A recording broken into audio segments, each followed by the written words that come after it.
The Black Jew oba Ismail Gumire newayo baweereza agava mu lutalo Ukraine nga weereza nva Russia. Sita kuwa buli lunaku naye bwe nfunye akadde aho bwemba update olumunsi okuwa update nga yabaddewo na yaggulo naye ojja kunsonyiwa mu mayina mu ebintu bino tetukola ndi tusasulwa so ofunye akadde okolewo ka video so amawulire gennyina ngabaddewo gaggulo makulu nnyo ne abadde bitaga bagamanyeeko oba nafunye abambuuza nti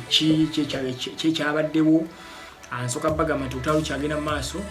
abantu bakyafa kituufu Russia gamba olutalo luli mu control abazungu bagamba Russia bigirema ekyo kyo siba kibagamba nti ekyo njagala nnyo omuntu gwe kennyini gwejja okwesalirawo after some time omanye nti ani yali alimba ani yetalimba ekyo kikulekedde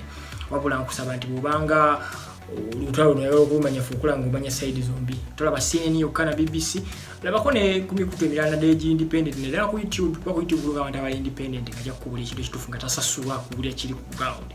so amawulire agafulumya ejjo government ya Russia oba Minister of Defense yafulumiza report yegamba nti yakubye nti Russia shoots down S-300 missile system okuva Slovakia oba kali bagambe from a European state kakati amawulire ago ekinjagaza okukola kana akatambi nsobola okunyola omuntu S-300 lwaki kikulu nnyo lwaki kiwaawaza lwaki kikola amawulire ayagala okumanya mbeerako obuli ku YouTube yange subscribinga Facebook followinga sharinga ne video eno S-300 kyeki S-300 system is an air to surface missile system debaita SAM which go surface air missiles surface to air defense missiles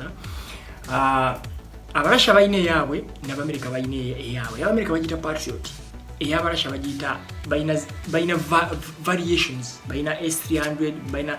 actually bayina kone S-200 S-300 S-400 S-500 kati S-550 the latest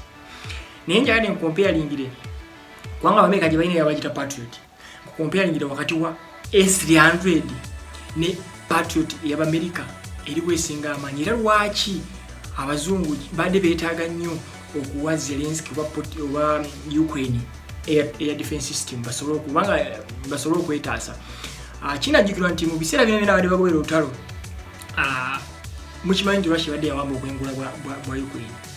ate olutalo olw'odduwangula bwe towambye bwengula tosobola dduwangula kubanga amagye geetaaga air support nti musobola okukuba wansi ne mukuba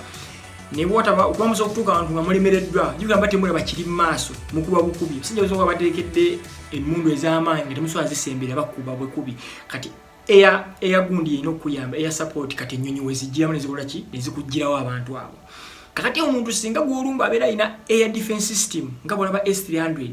aba asobola okutaasa ennyonyi tezikukuba ne mulwana wansi mpaka oba n'amaanyi omuntu osobola omuwangula oba kale omulabewo kati nga Southern Russia ye mulabe wa Ukraine aba tasobola ku advance nga kwambulu wabaagala okuyita mba musobola okwerwanako musobola omutega obuteeba so gwe mugaso gwa S-300 kati S-300 air defense system yakolebwa Soviet Union jukira Ukraine Slovakia zonna zaali zaki za Soviet Union kati Russia ngekyali Soviet Union yali ekola ezo S-300 kati ensi esinga zaazifunamu time so Russia bwe yafuuka Russia n'erina okukola endala S-400 S-350 zonna ngebadde ezikola up to now ng'erina S-550 latest kati Zelensky yasaba Abamerika bamuwe Patriot Amerika tasobola mu Patriot ya kuba kimanyi terina maanyi Russia bajja gikuba kubanga n'ekirala abazungu kye batya nti air defense system terina bweyita ku border ziri kutuuka eno nga Russia tezirabye kuba kigendo kyakubizza eno nti yavudde Slovakia n'esala ng'eyita Poland yayise Abarussia ne bagirinda n'etambula mpaka ng'etuuse yayita ne Kiev ng'egenda ku mugga Dnipro nga ekigendererwa bali bagala gitwala etuuke erwane Mariupol giko olutalo Mariupol badde lw'amaanyi naye gye bagisanze Russia yagikubiddeyo mu kifo muhanga gye badde bagiterese Russia yagikubiddeyo yasindize zikaliba zaayo kinzaawo missiles zaayo zibayita hypersonic missiles zaayo nekozesa precision target nekuba S-300 system yonna nekola ki negiwantira banakola so mbadde ngeza okulaga nti Zelensky abadde alwana bamuyambe ya support era mujju yasabako bamuyambe bakole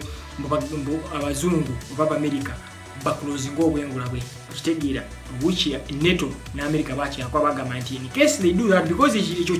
kuba kyogera bwogisiga nti obwengula babusiba tenyinyi tizitambula naye kiba kitegeeza nti ogambye omuntu yenna asitula ennyonyi mu bbanga oba ekikyonyi ekibuka mu bbanga America ebeeso okikuba nga naye kusa defense system zaayo so America nebagaana n'abanennato nga bagamba that will be a confrontation, direct confrontation between them ne Russia. Tebajja kuba batuuse okweyolesa okwerumba okwolesa obwanga Russia ne America ekitasoboka kubanga America n'ennato bakakasa nti singa ekikibaawo twagenda kulaba World War 3. So kyekyo kakati ngira comparingira S300 kyeki. S300 eyina range ya esobola okuba ekintu okuva ku kilometers 2 kilometers bize mailo 120 ayagala okugeraageranya ng'oli Uganda okuva e Kampala mpaka e Masaka waliwo 70 kilometers okuva e Kampala mpaka Masaka kilometers 7 neeno era mizero oba ekintu kyonna ekibuuka mu kilometers 2 ate maximum ye eri mu 2.5 kati kubisaamu emirundi emeka kitegeeza okubisaamu Masaka ndoze emirundi oba ng'ena distance eyo ekuba ennyonyi esobola okuba ennyonyi 24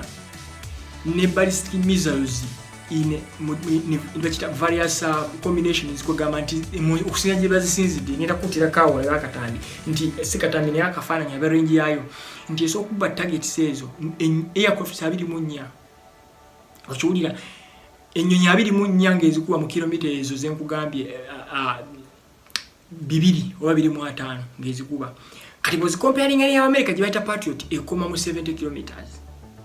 Mkitegene. Choka according to Russia's air defense systems eyemu kunkadde era bo kati yojibagabira kense ezimu ne si abaji wako wali jibaguzaka abantu abagula ne bundiga actually bagu kati omuntu yakafuna ku latest ndo zabaguzako India ne Turkey fund dako kwa sanctions bakuba Turkey. So nkulaga amanyi gayo kati echechi gifule y'amaanyi oba kale ekola etya S300 ine motoka nya sichovola bagita S300 system ine motoka nya ine motoka esooka gye bayita long range surveillance vehicle yo ekola gwa kuketta era ndozola ba kunda kutya ku screen rally ekola gwa kuketta ngekozesa waves mu kilomita ezenkugambye neketta kati eyokubiri emotoka receiving ne analyzing data efuna oli kyakesse yo neksengejja kati yo newa command emotoka eyokusatu oba ya ebera motoka oba bibera motoka abiriko cylinders ziri bina bijudde missiles kati eyokusatu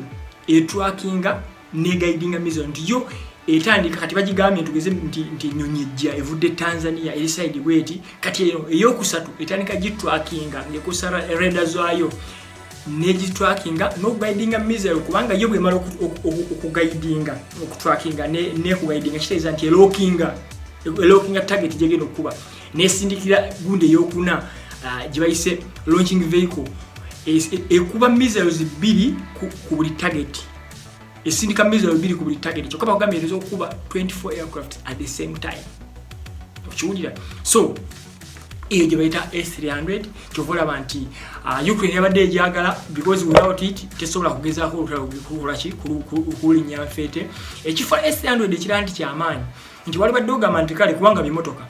omuntu asobbi kuba naye kinifuula ebyenjawulo nti biri mobile nti moving target nzibu nnyo okuba mu bantu abako ebyokulwanyisa ebyo bimanyi birookinga ekintu ekimoving kizibu kyakuba nti oba otaddemu awantu weeri ate neetambula ate evaawo mangu kubanga mumotoka eba motoka ya bulijjo era kyovola bana abarasha bali bakuba S300 tebagirinze gye yavudde abantu bali bagamba lwaki teyagikubidde eringa esala boda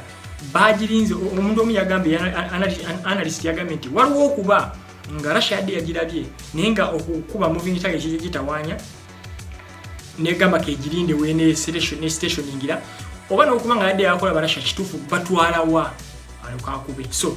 byebyo nze Black June Ismail Lugumire Facebook ne YouTube yambaira nakyusiza kosa Ismail Lugumire subscribinga sharinga video eno eri omuntu ayagala okumanya ekigenda mu maaso naye gye bayise S300 system ekuba temanyi kisipi